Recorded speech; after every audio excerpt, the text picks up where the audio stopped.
नमस्कार दोस्तों, जैसा कि आप जान रहे हैं कि हम लोग डेली एनटीपीसी में पूछे गए प्रश्नों का एनालिसिस करते हैं। तो आज जो हम लोग नए सीरीज का आगाज कर रहे हैं, इसमें आपको एनटीपीसी और ग्रुप डी और 2018 में सीबीटी 2 का एग्जाम हुआ, जो भी मतलब प्रीवियस ईयर प्रश्न है उसको हम लोग डिस्कस करेंगे। तो आज से नए सीरीज में आपको जो भी प्रीवियस ईयर प्रश्न पूछा गया उसको हम लोग डिस्कस करेंगे। तो आपको क्या करना है, आज से यानी नोट डाउन करते जाना है। तो आप एक नोटबुक रख लें और पेन रख लें, इसको आप नोट डाउन करते जाइएगा, क्योंकि ये मोस्ट इंपॉर्टेंट प्रश्न है। अगर आप किसी भी एग्जाम के लिए तैयारी कर रहे हैं तो ये आपके लिए पर्याप्त है। यानी आप किसी भी एग्जाम के लिए तैयारी कर रहे हैं तो आप इस सीरीज को देख सकते हैं और आपका एग्जाम यानी क्रैक हो सकता है। इसमें लिखा नहीं गया कि किस एग्जाम में पूछा जाएगा, किसी भी एग्जाम में पूछा जा सकता है। जैसा कि आप जान रहे हैं कि बिहार दरोगा का एग्जाम हुआ था 26 दिसंबर को, तो जो एनटीपीसी में नए प्रश्न पूछे गए थे वहाँ पूछा गया। जैसे में पूछा गया था जल अधिनियम, तो ये दरोगा में भी पूछा गया। तो आप इसको नोट डाउन करते जाइएगा, जो प्रश्न लगता है कि नया है उसको नोट डाउन कर लेना है। तो आइए हम लोग सीरीज को आगाज करते हैं। और आज का जो पहला प्रश्न है, भारत में निम्नलिखित में से किसे स्थानीय स्वशासन का जनक, father of local self government कहा जाता है? इंग्लिश में इसी को क्या बोलते हैं? Father of local self government कहा जाता है, जिसको हिंदी में बोलते हैं स्थानीय स्वशासन का जनक।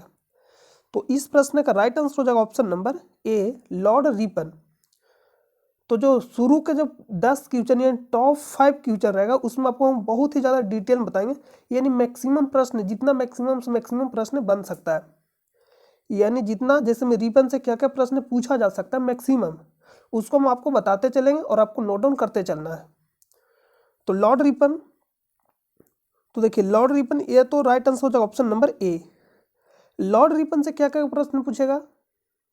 Vernacular press act, vernacular press act आप नोट डाउन करते जाइएगा। वर्नाक्यूलर प्रेस एक्ट 1878, 1878 लाया कौन था? लीटन। समाप्त कौन किया? रिपन। प्रश्न पूछेगा कि वर्नाक्यूलर प्रेस एक्ट किसने लाया, यानी किसके कार्यकाल में आया, यानी लीटन लाया। समाप्त किसने किया? रिपन। तो इसको नोट कर लीजिएगा, vernacular press act. Lord Ripon के कार्यकाल में 1881 में, ध्यान दीजिएगा, 1881 में नियमित जनगणना, नियमित जनगणना बोले तो 10 वर्ष पे, जो अभी 10 वर्ष पे जनगणना होता है वो कब स्टार्ट हुआ था? लॉर्ड रिपन के कार्यकाल में। यानी प्रश्न पूछेगा नियमित जनगणना किसके समय में शुरू हुआ? रिपन। यहाँ पे नोट करके लिख लीजिए, नियमित, नियमित जनगणना, नियमित जनगणना, नियमित जनगणना किसके समय में शुरू हुआ? लॉर्ड रिपन के समय में। कब शुरू हुआ था? 1881 में। कितने वर्षों पर होता है? 10 वर्षों पे, जो अभी होता है। अगर यही प्रश्न पूछेगा पहली बार जनगणना किसके समय में हुआ? Lord Mayo, 1872। पहली बार जनगणना किसके समय में हुआ था? लॉर्ड मेयो के समय में। कब हुआ था? 1872 में, 1872 में, लॉर्ड मेयो के समय में 1872 में पहली जनगणना, पहला जनगणना। यहाँ पे देखिए जनगणना लिखना चाहिए, यहाँ पे हमें यहाँ पे गलत लिख दिए थे, इसको सुधार लीजिएगा, जनगणना कर लीजिएगा। जनगणना, पहला जनगणना कब हुआ था? 1872 में। किसके समय हुआ था? लॉर्ड मेयो के समय। लॉर्ड मिंटो, तो आपसे प्रश्न पूछेगा मार्लो मिंटो सुधार कब आया था? मार्लो मिंटो अधिनियम 1909, 1909 मार्लो मिंटो अधिनियम 1909। लॉर्ड कर्जन, लॉर्ड कर्जन के समय में 1905 में बंगाल विभाजन हुआ, तो इसको यहाँ पे लिख लीजिएगा 1905। लॉर्ड कर्जन के समय में 1905 में बंगाल विभाजन हुआ। एक बार फिर से रिपीट कर लीजिएगा, 1878 में लीटन के समय, वर्नाक्यूलर प्रेस एक्ट आया 1878 में। लॉर्ड लीटन के समय वर्नाक्यूलर प्रेस एक्ट आया और वर्नाक्यूलर प्रेस एक्ट को समाप्त किसने किया? रिपन। और इसको गैगिंग एक्ट के नाम से भी जाना जाता है, ये भी प्रश्न पूछा गया। 1881 में नियमित जनगणना किसके समय हुआ? लॉर्ड रिपन के समय। पार्लियामेंट सुधार 1909 में। लॉर्ड मेयो के समय में क्या हुआ था? पहली बार जनगणना यानी पहला जनगणना कब हुआ? 1872 में लॉर्ड मेयो के समय। 1905 लॉर्ड कर्जन के समय बंगाल विभाजन। तो इतना प्रश्न आपसे पूछा जाएगा। अगला प्रश्न पे चलते हैं। नेक्स्ट है, भारत में किस तारीख को वर्ष का सबसे छोटा दिन माना जाता है? भारत में किस तारीख को वर्ष का सबसे छोटा दिन माना जाता है?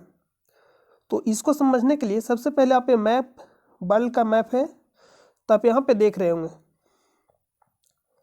तो ये रहा, ये कौन सा रेखा? कर्क रेखा।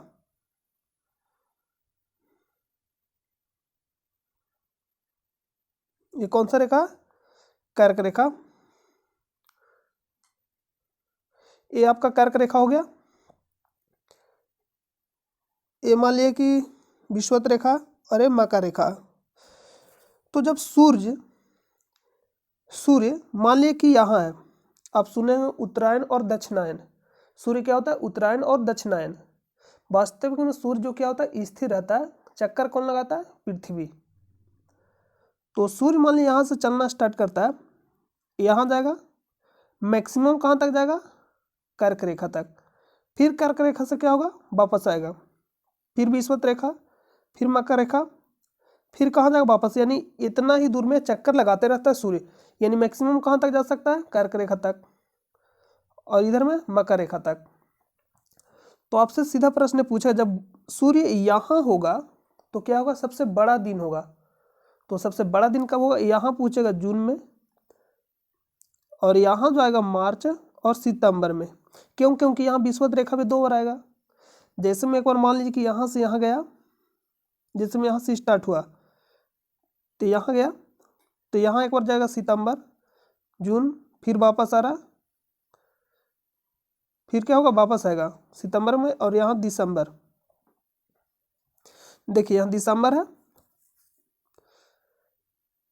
तो यहाँ मान लीजिए जून, यहाँ सितंबर और मार्च इसलिए लिखे हैं क्योंकि विषुवत रेखा पे सूर्य 2 बार क्रॉस करेगा। यानी सूर्य कितने बार क्रॉस करेगा? 2 बार। एक बार मार्च में और एक बार सितंबर में। जब जाएगा तो, और जब वापस आएगा तो, इसलिए यहाँ पे मार्च और सितंबर दोनों होगा। एक बार कब होगा? मार्च, एक बार सितंबर में। यानी सूर्य राउंडिंग लगाएगा तो एक बार जाएगा और एक बार वापस आएगा तो। और मकर रेखा पे दिसंबर में, कर्क रेखा पे जून पर, यानी जून में, जून पर नहीं जून में 21 यानी 20-21 जून को यहाँ याद रखें। तो यहाँ तो आप समझ गए कि सूर्य, इसी के कारण जो मेन रीजन है मानसून का रीजन क्या है? सूर्य का उत्तरायण और दक्षिणायन होना। मेन रीजन क्या है? सूर्य का।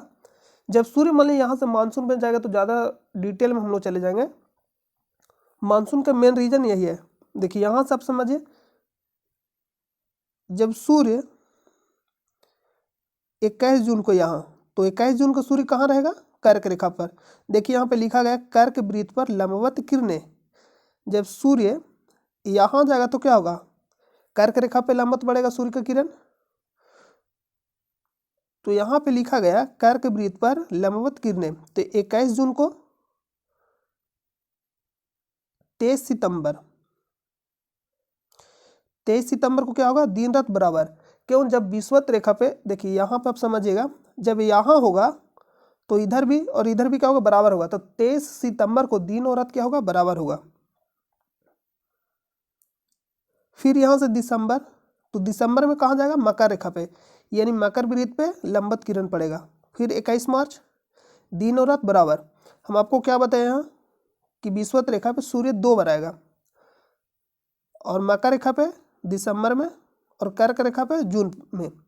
तो कर्क रेखा पे लंबवत सूर्य कब पड़ेगा? जून में। विषुवत रेखा पे मार्च और सितंबर में। मकर रेखा पे दिसंबर में। तो जब सूर्य मकर रेखा पे लंबवत पड़ेगा तो क्या होगा? सबसे बड़ा दिन होगा।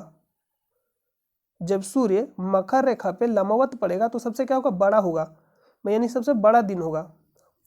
आपको याद रखना है, जिस रेखा पे सूर्य लंबवत पड़ेगा उस रेखा पे क्या होगा, सबसे बड़ा दिन। तो सूर्य जब 21 जून को कर्क रेखा पे लंबवत पड़ेगा तो क्या होगा, यहाँ लिखा है उत्तर में दिन बढ़े, यानी उत्तरी गोलार्ध में दिन बढ़े। जैसे में विषुवत रेखा है जो पूरा गोलार्ध को दो भागों में बांटता है, उत्तरी गोलार्ध और दक्षिणी गोलार्ध।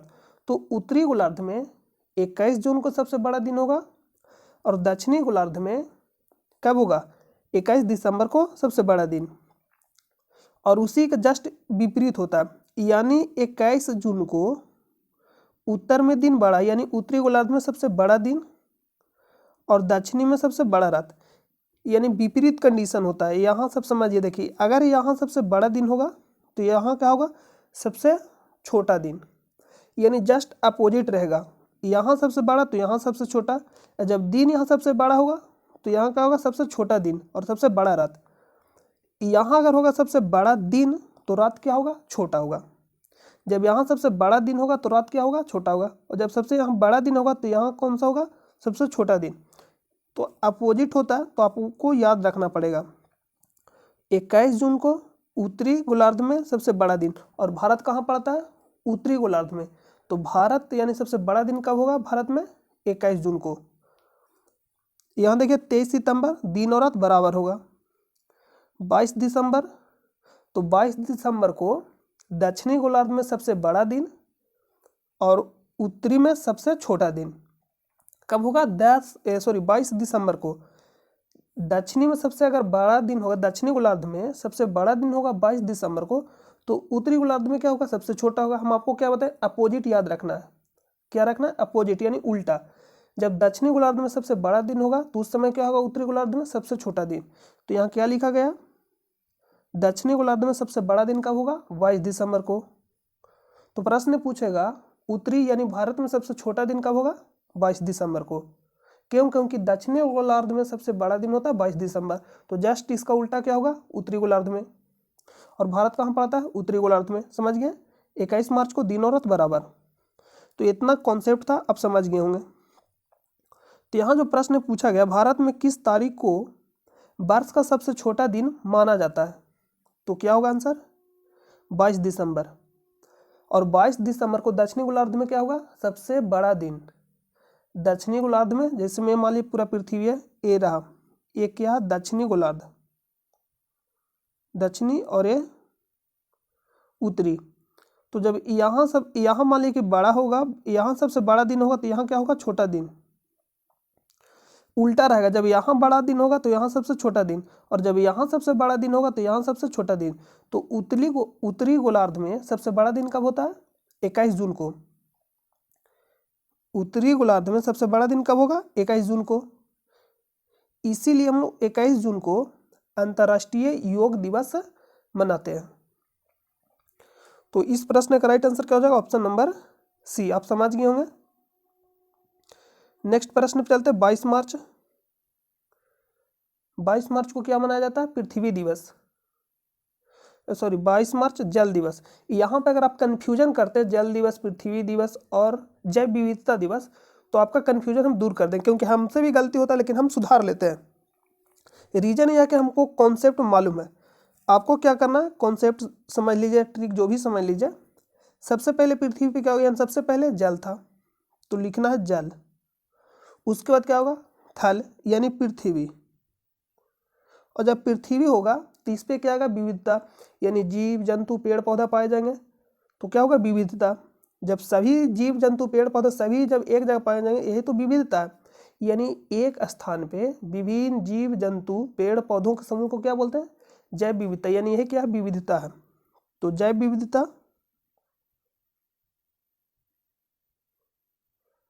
ये जैव विविधता हो गया। तो सबसे पहले क्या आएगा, मार्च, उसके बाद अप्रैल, उसके बाद मई। यानी 22 मार्च को क्या मनाया जाएगा, जल दिवस। 22 अप्रैल को क्या मनाया जाएगा, पृथ्वी दिवस। 22 मई को क्या मनाया जाएगा, जैव विविधता दिवस। इसको आप नोट कर लीजिएगा। अगला प्रश्न पे चलते हैं।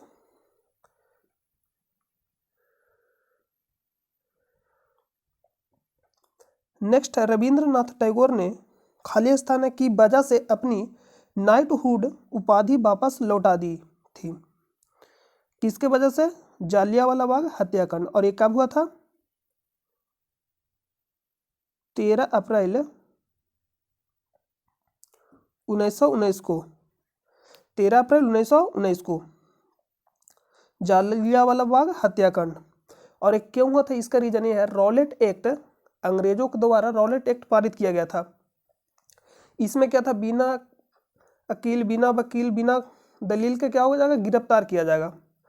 तो इसमें 2 भारतीयों को गिरफ्तार कर लिया गया था, जिसके कारण से अमृतसर में एक जालियांवाला बाग नामक एक क्या बगीचा का नाम, वहीं क्या हो रहा था, सभा हो रहा था। उसी सभा में अंग्रेजों ने अंधाधुंध गोलियां चला दी। तो इसी को हम लोग क्या बोलते हैं, जालियांवाला बाग नरसंहार या हत्याकांड, 13 अप्रैल 1919 को। तो इसमें यह प्रश्न पूछा जाएगा, रॉलेट एक्ट को काला कानून किसने कहा? आप तो ये जानते हैं कि रॉलेट एक्ट को काला कानून कहा जाता है, लेकिन प्रश्न ये पूछेगा एग्जाम में कि रॉलेट एक्ट को काला कानून किसने कहा? तो महात्मा गांधी। काकोरी कांड कब हुआ? 9 अगस्त 1925 को। चौरी चौरा कांड 5 फरवरी 1922 को। 5 फरवरी 1922 को। क्लीन करके देखिए, यहाँ पे लिखिए इसको नीचे।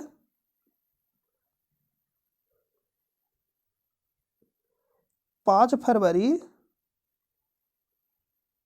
1922 को। तो प्रश्न ये पूछा जाएगा, गांधी जी ने असहयोग आंदोलन को वापस ले लिया क्यों? चौरी चौरा घटना के कारण। तो आपसे ये प्रश्न पूछा जाएगा, तो असहयोग आंदोलन कब से कब तक चला? 1920 से 1922 तक। 1922 में वापस ले लिया गया, क्यों? चौरी चौरा घटना के कारण। भगत सिंह की फांसी 23 मार्च 1931 को, इसलिए 23 मार्च को शहीद दिवस के रूप में मनाया जाता है, और 30 जनवरी को भी मनाया जाता है। तो दोनों में से कोई एक ही ऑप्शन दिया जाएगा। 23 मार्च को शहीद दिवस मनाया जाता है और 30 जनवरी को भी। तो इसको भी आप याद रखिएगा, 30 जनवरी के को 30 जनवरी को क्यों? क्योंकि महात्मा गांधी का पुण्य जन्म तिथि है, पुण्य तिथि है। पुण्य तिथि करने का मतलब मृत्यु। महात्मा गांधी का मृत्यु कब हुआ था, निधन कब हुआ था? 23 जनवरी को।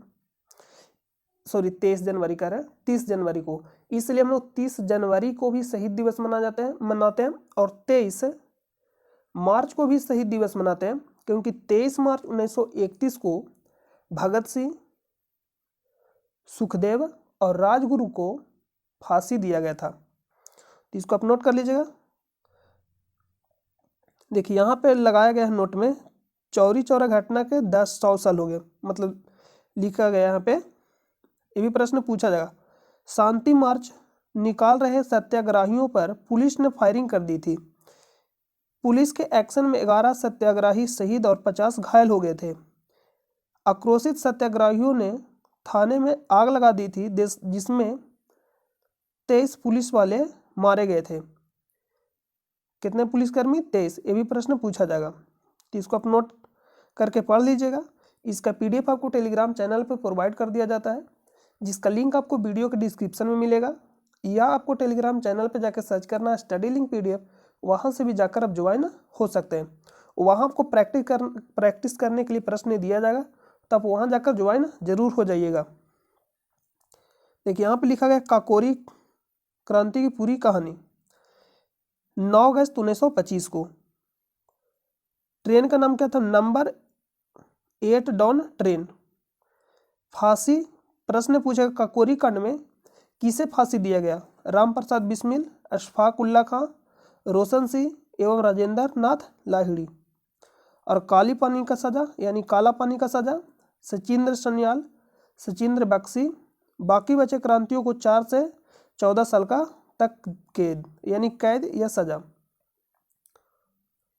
यहाँ देखिए लिखा गया, राजगुरु, भगत सिंह और सुखदेव, तीनों को फांसी कब दिया गया था? 23 मार्च 1931 को।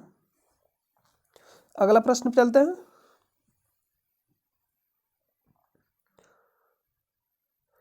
भारत छोड़ो आंदोलन खाली स्थान शहर से शुरू हुआ था, यानी भारत छोड़ो आंदोलन कब शुरू हुआ? 8 अगस्त 1942 को। कहाँ से शुरू हुआ था? मुंबई से। Option number D. Operation zero hour किस आंदोलन में चलाया गया था? भारत छोड़ो आंदोलन में। किसके द्वारा चलाया गया था? ब्रिटिश के द्वारा चलाया गया था। और इसी के तहत जितने भी आंदोलनकारी थे, मतलब मेन सभी को गिरफ्तार किया गया था। और महात्मा गांधी को गिरफ्तार करके कहाँ रखा गया था? पुणे के आगा खां पैलेस में। पुणे के आगा खां पैलेस में। तो सारा प्रश्न आपसे पूछा जाएगा, तो इसको आप याद कर लीजिएगा। Option number D. यहाँ पे कुछ नोट लिखा गया, देखिए 8 अगस्त 1942 को महात्मा गांधी ने, इसको आप नोट करिएगा, महात्मा गांधी ने ब्रिटिश शासन को समाप्त करने का आह्वान किया और मुंबई में अखिल भारतीय कांग्रेस कमेटी के सत्र में भारत छोड़ो आंदोलन शुरू किया। कहाँ से? मुंबई से। गांधी जी ने ग्वालियर टैंक मैदान में अपने भाषण में, इसको भी नोट करिएगा, भाषण में करो या मरो का आह्वान किया। तो प्रश्न पूछा करो या मरो का नारा कौन दिया? महात्मा गांधी। कहाँ से? ग्वालियर टैंक मैदान में, जिसे अब अगस्त क्रांति मैदान के नाम से जाना जाता है। स्वतंत्रता आंदोलन की ग्रैंड ओल्ड लेडी के रूप में, तो आपसे सीधा प्रश्न पूछा ग्रैंड ओल्ड लेडी के नाम से कौन जानी जाती है? ग्रैंड ओल्ड लेडी के रूप में कौन जानी जाती है? अरुणा आसफ अली को भारत छोड़ो आंदोलन के दौरान मुंबई के ग्वालियर टैंक मैदान में भारतीय ध्वज फहराने के लिए जाना जाता है। तो ये आपसे प्रश्न पूछा जाएगा, इसको भी आप नोट कर लीजिएगा, ये मोस्ट इंपॉर्टेंट है। और इससे प्रश्न क्या पूछा गया अभी हम आपको बता रहे हैं। भारत छोड़ो का नारा एक समाजवादी और ट्रेड यूनियनवादी यूसुफ मेहरली, क्या लिखा गया? मेहरली द्वारा गढ़ा गया। ट्रेड यूनियन यूसुफ, इस नाम को आप याद रखिएगा। ये जो भारत छोड़ो का नारा किसके द्वारा गढ़ा गया था? यूसुफ मेहरली। और दिया किसने? महात्मा गांधी, जिन्होंने मुंबई के मेयर के रूप में भी काम किया था। तो ये इंपॉर्टेंट नहीं है, ये नाम आप याद रखिएगा। मेहरली ने साइमन गो बैक का नारा गढ़ा था, ये भी आप याद रखिएगा। तो यहाँ से जो प्रश्न पूछा गया, आप अगर अभी तक टेलीग्राम चैनल से जाकर ज्वाइन नहीं हुए तो वहाँ से आप जाकर ज्वाइन हो जाइएगा, जिसका लिंक आपको वीडियो के डिस्क्रिप्शन में मिलेगा, या आपको टेलीग्राम चैनल पर जाकर सर्च करना स्टडी लिंक PDF, वहाँ से भी जाकर आप ज्वाइन हो सकते हैं, क्योंकि वहाँ आपको प्रैक्टिस करने के लिए प्रश्न दिया जाता है प्रीवियस ईयर। देखिए यहाँ पे लिखा गया, भारतीय स्वतंत्रता आंदोलन के संदर्भ में उषा मेहता की ख्याति। यहाँ जो प्रश्न क्या था? अरुणा आसफ अली, तो ये भी इंपॉर्टेंट प्रश्न है। उषा मेहता की ख्याति भारत छोड़ो आंदोलन के संदर्भ में, भारतीय स्वतंत्रता आंदोलन के संदर्भ में।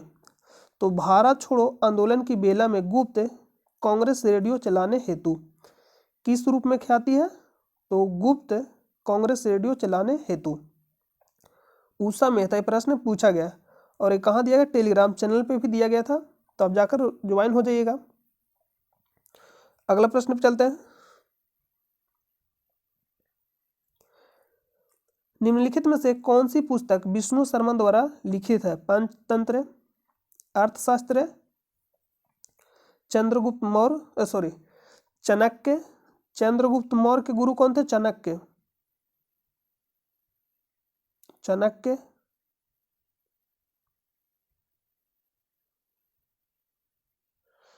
विष्णुगुप्त के नाम से भी जाने जाते हैं, विष्णुगुप्त।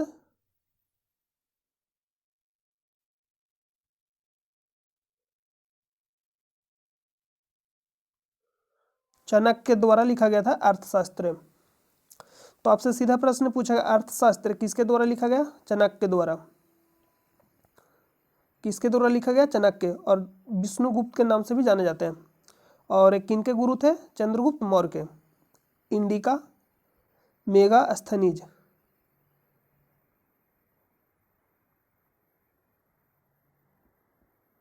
मेगास्थनीज। और मेगास्थनीज किसके दरबार में आया? चंद्रगुप्त मौर्य के दरबार में। राजतरंगिणी कलहन के द्वारा,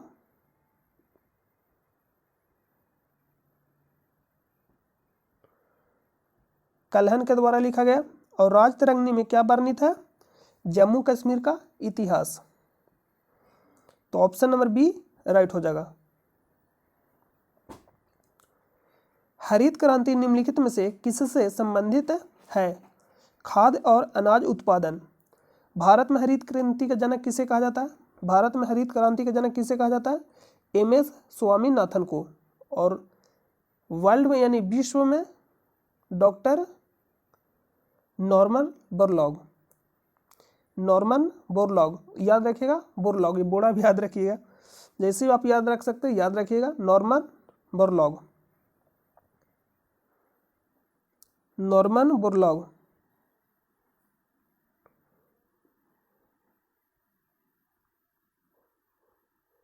नॉर्मन बोरलॉग। आपसे सीधा अगर प्रश्न ये पूछेगा हरित क्रांति का जनक किसे कहा जाता है? Norman Borlaug. यानी यहाँ मेंशन नहीं किया। अगर ऑप्शन में नॉर्मन बोरलॉग नहीं है तो आप आंसर क्या करिएगा? एम.एस. स्वामीनाथन। लेकिन प्रश्न ये पूछा गया कि हरित क्रांति का जनक किसे कहा जाता है, तो ऑप्शन में अगर दोनों है नॉर्मन बोरलॉग और एम.एस. स्वामीनाथन, तो आंसर क्या होगा? विश्व में आपको लेकर चलना है, जिस तरह से प्रश्न पूछा गया है तो आंसर होगा नॉर्मन बोरलॉग। लेकिन प्रश्न में मेंशन कर देगा भारत में हरित क्रांति का जनक किसे कहा जाता है, तो एम.एस. स्वामीनाथन को। तो इस प्रश्न का राइट आंसर क्या होगा? Option number C. और श्वेत क्रांति का जनक किसे कहा जाता है? डॉक्टर वर्गीज कुरियन को। अगला प्रश्न चलते हैं। पूना समझौता कब हस्ताक्षरित किया गया था? पूना समझौता पे कब हस्ताक्षरित किया गया था? तो पूना समझौता कब हुआ? 1932 में। किसके बीच हुआ? महात्मा गांधी और डॉक्टर भीमराव अंबेडकर के बीच हुआ था। पूना समझौता 1932 में महात्मा गांधी और डॉक्टर भीमराव अंबेडकर के बीच हुआ था। कहाँ हुआ था? पुणे के यरबदा जेल में। पुणे के यरबदा जेल में। तो ऑप्शन नंबर डी राइट हो जाएगा। 1928 में साइमन कमीशन भारत आया। 1928 में साइमन कमीशन भारत कब आया? 1928 में। साइमन कमीशन बनकर तैयार कब हुआ? 1927 में। 1930 दांडी मार्च, सविनय अवज्ञा आंदोलन 1930, दांडी मार्च 1930। तो इसका राइट आंसर का जो ऑप्शन नंबर डी। नेक्स्ट है, प्लासी के युद्ध के समय बंगाल का नवाब कौन था? सिराजुद्दौला। और प्लासी का युद्ध कब हुआ? 1757 में। किसके बीच हुआ था? रॉबर्ट क्लाइव और सिराजुद्दौला के बीच। जीता कौन था? Robert Clive. और जब रॉबर्ट क्लाइव प्लासी का युद्ध जीत गया तो यहीं से बंगाल का गवर्नर बनता, यानी बंगाल का प्रथम गवर्नर किसे बनाया जाता है? रॉबर्ट क्लाइव को। रॉबर्ट क्लाइव को। ऑप्शन नंबर सी राइट हो जाएगा। अगला प्रश्न पे चलते हैं। ईवीएम का पूरा नाम क्या है? ईवीएम का पूरा नाम क्या है? Electronic voting machine. Option number C. और ईवीएम का प्रयोग सबसे पहले किस राज्य में किया गया था? केरल। किस राज्य में किया गया था? केरल।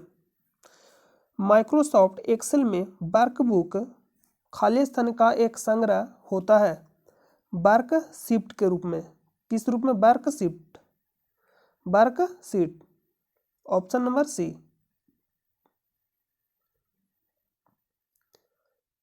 प्रथम भारतीय अंतरिक्ष यात्री कौन थे? Rakesh Sharma. Option number C Vikram Sarabhai. भारतीय अंतरिक्ष के जनक। भारतीय अंतरिक्ष के जनक कौन है? विक्रम साराभाई। इसरो के पहले अध्यक्ष। और इसरो का स्थापना कब हुआ? 15 अगस्त 1969 को। 15 अगस्त 1969 को। इसका हेड क्वार्टर कहाँ? बेंगलुरु कर्नाटक में।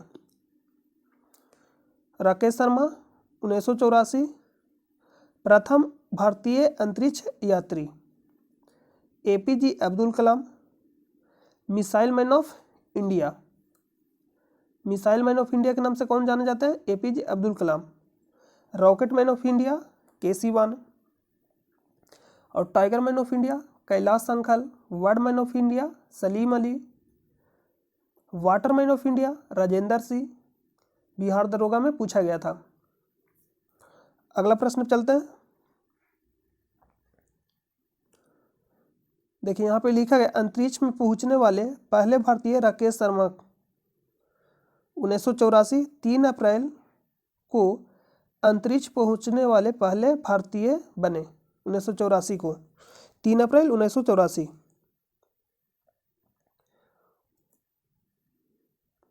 नेक्स्ट, विश्व पर्यावरण दिवस प्रतिवर्ष खालिस्तान को मनाया जाता है 5 जून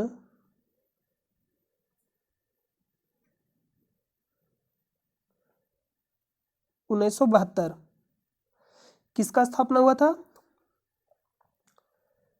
UNEP United Nation environment programme Nairobi Kenya.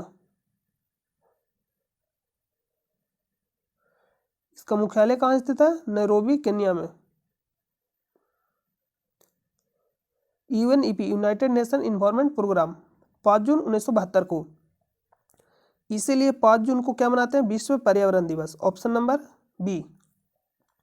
पहली बार कब मनाया गया था? 1974 में। 7 अप्रैल विश्व स्वास्थ्य दिवस। 7 अप्रैल को क्या मनाते हैं? विश्व स्वास्थ्य दिवस। क्यों मनाते हैं? क्योंकि 7 अप्रैल को किसका स्थापना हुआ था? WHO का, वर्ल्ड हेल्थ ऑर्गेनाइजेशन का। इसका हेडक्वार्टर कहाँ? Geneva, Switzerland. अगला प्रश्न चलते हैं।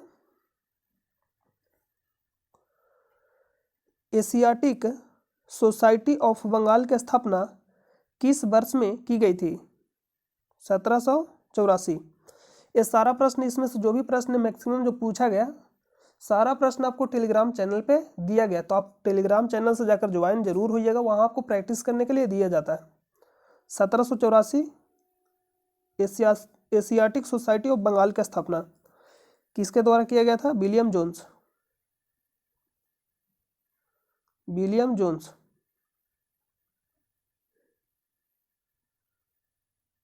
विलियम जोन्स के द्वारा 1784 में। 1764 बक्सर का युद्ध। बक्सर का युद्ध किसके बीच हुआ था? अंग्रेजों की तरफ से नेतृत्व कौन कर रहा था? Hector Munro. ये प्रश्न पूछेगा। और संयुक्त 3 सेना में कौन कौन शामिल था? शाह आलम द्वितीय, सिराजुद्दौला, एक है सिराजुद्दौला, एक है शुजाउद्दौला। तो शुजाउद्दौला बक्सर के युद्ध में शामिल था, और सिराजुद्दौला जो अभी बताएं प्लासी के युद्ध में। तो बक्सर के युद्ध में कौन कौन शामिल था? मीर जाफर, शुजाउद्दौला और शाह आलम द्वितीय, और अंग्रेज की तरफ से Hector Munro. Atal mission for rejuvenation and urban transformation इनमें से किससे संबंधित है? इसको अमृत नहीं, इसको अमृत पढ़ते हैं। हिंदी में क्या लिखा है? अमृत योजना। तो ऑप्शन नंबर बी, मूलभूत नागरिक सुविधाएं। ऑप्शन नंबर बी राइट हो जाएगा।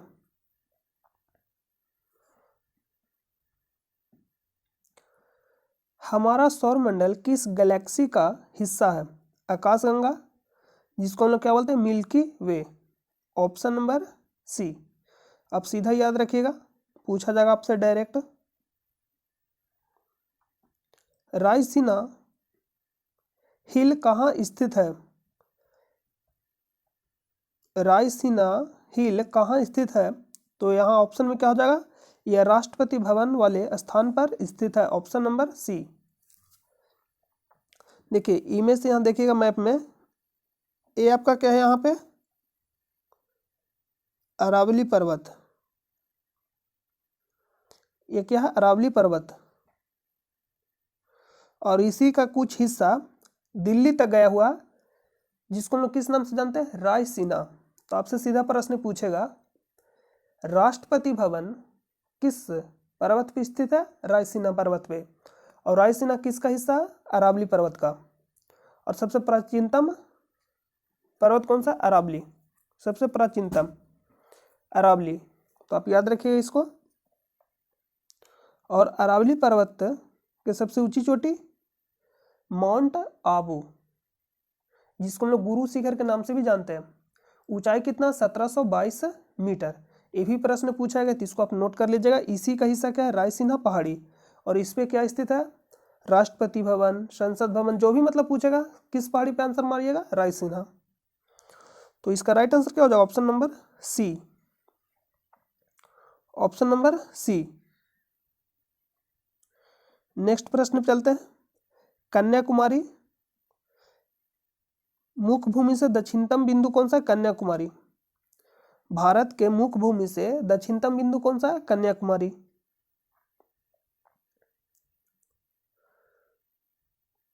निम्नलिखित में से किसे 24 दिसंबर 2014 को भारत के सर्वोच्च नागरिक पुरस्कार भारत रत्न से सम्मानित किया गया, Madan Mohan Malviya, option number D. Most important, इससे क्या क्या प्रश्न पूछा जाएगा ये भी टेलीग्राम चैनल पे दिया गया था। इससे रिलेटेड किसने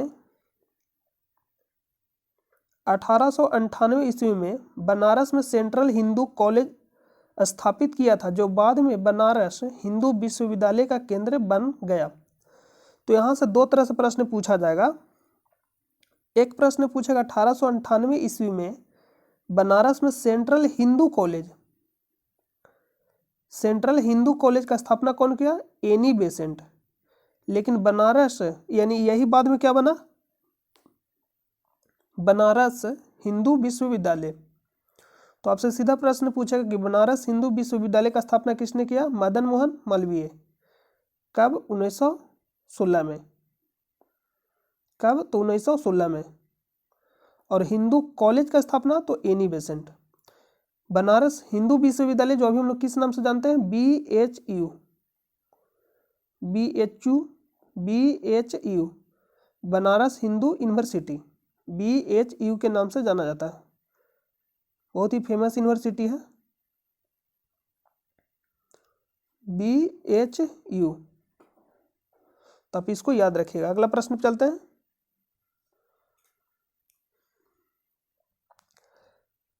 थायरॉक्सिन के संश्लेषण के लिए कौन सा तत्व आवश्यक है, iodine, option number B iodine, याद रखिएगा आयोडीन। अगर आयोडीन का मात्रा कम जाएगा तो क्या होगा घेंघा रोग, जिसमें कौन सा प्रभावित होता है थायरॉक्सिन ग्रंथि, थायराइड ग्रंथि थायरॉक्सिन।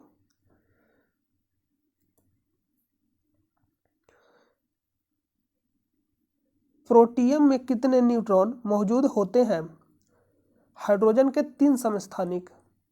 अब समस्थानिक क्या होता है इसके बारे में भी आपको जानना होगा।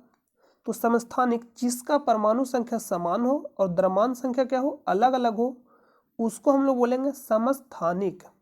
आइसोटोप जिसका परमाणु संख्या समान हो और द्रव्यमान संख्या अलग अलग हो, उसको क्या बोलेंगे समस्थानिक आइसोटोप। तो प्रोटियम में कितने न्यूट्रॉन होते हैं H1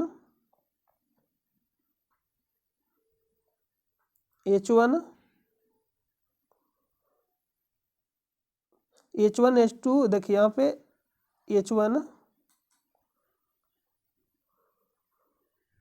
ये क्या है हाइड्रोजन का समस्थानिक, इसको यहाँ पे P भी लिखेगा और इसको यहाँ पे D भी लिख सकता है और इसको T भी लिख सकता है, प्रोटियम, ड्यूटेरियम और ट्राइटियम। तो आपसे सीधा प्रश्न पूछेगा हाइड्रोजन के कितने समस्थानिक 3, प्रोटियम, ड्यूटेरियम, ट्राइटियम। भारी जल में किसका उपयोग करते हैं ड्यूटेरियम को। तो प्रोटियम में कितने न्यूट्रॉन होते हैं या न्यूट्रॉन मौजूद होते हैं? तो न्यूट्रॉन, इसको भी निकालने के लिए आपको समझना पड़ेगा ए क्या है, परमाणु संख्या, ए क्या है, परमाणु द्रव्यमान। तो परमाणु द्रव्यमान में क्या होता है, एन प्लस ई, पी एन याद रहे, पी प्लस एन। प्रोटॉन और न्यूट्रॉन के संख्या को क्या बोलते हैं, परमाणु द्रव्यमान। क्या बोलते हैं, परमाणु द्रव्यमान। यानी एन, इसको यहाँ पे ले लेते हैं, यहाँ पे जेड लेगा, सूचित किससे करते हैं, जेड तो परमाणु संख्या हो जाए, यहाँ पे एन।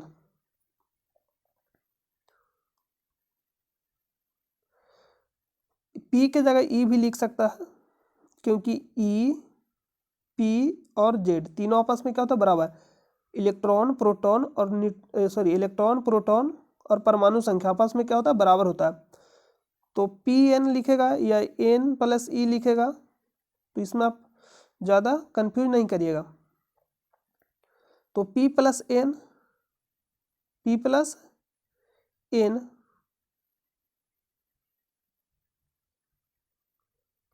तो यहाँ क्या पूछा गया, न्यूट्रॉन। एन को क्या बोलते हैं, न्यूट्रॉन। तो आपको कुछ नहीं करना, ज़्यादा दिमाग इसमें नहीं लगाना है। न्यूट्रॉन का संख्या निकालना है, तो परमाणु द्रव्यमान में से परमाणु संख्या को घटा लेना है। तो परमाणु द्रव्यमान कितना है, प्रोटियम का पूछ रहे तो परमाणु द्रव्यमान 1 है, परमाणु संख्या कितना 1 है, तो घटाइएगा तो क्या आएगा, 0। तो न्यूट्रॉन की संख्या क्या हो जाएगा, 0। Option number D, option number D. तो ऑप्शन नंबर डी राइट हो जाएगा। इतना आपको ज़्यादा कन्फ्यूजन नहीं करना है, सीधा को क्या करना है, परमाणु द्रव्यमान में से परमाणु संख्या को घटा देना है। क्या निकल जाएगा, न्यूट्रॉन की संख्या, यानी 1 में से 1 जाएगा 0। Option number D. भारत सरकार द्वारा किस ग्रामीण आवास योजना को पुनर्संचित करके प्रधानमंत्री ग्रामीण आवास योजना का सृजन किया गया, Indira Awas Yojana. Option number C. Lie detector उपकरण को खाली स्थान के रूप में भी जाना जाता है, polygraph. Option number D fact प्रश्न है, आपको याद रखना पड़ेगा, ऑप्शन नंबर डी। अगला प्रश्न चलते हैं। तो आज की सेवा यहीं तक है, यानी आज की सेवा समाप्त होता है। जो भी प्रश्न हम लोग कलेक्ट किए थे सारा प्रश्न समाप्त हो गया। तो आप कमेंट करके बताइएगा कि वीडियो कैसा लगा, और इसका पीडीएफ आपको टेलीग्राम चैनल पर प्रोवाइड कर दिया जाता है, जिसका लिंक आपको वीडियो के डिस्क्रिप्शन में मिलेगा, या आप टेलीग्राम चैनल पर जाकर सर्च करिएगा स्टडी लिंक पीडीएफ, वहाँ से भी जाकर आप ज्वाइन हो सकते हैं। तो मिलते हैं नेक्स्ट वीडियो में, तब तक के लिए अपना ख्याल रखिए। जय हिंद, जय भारत।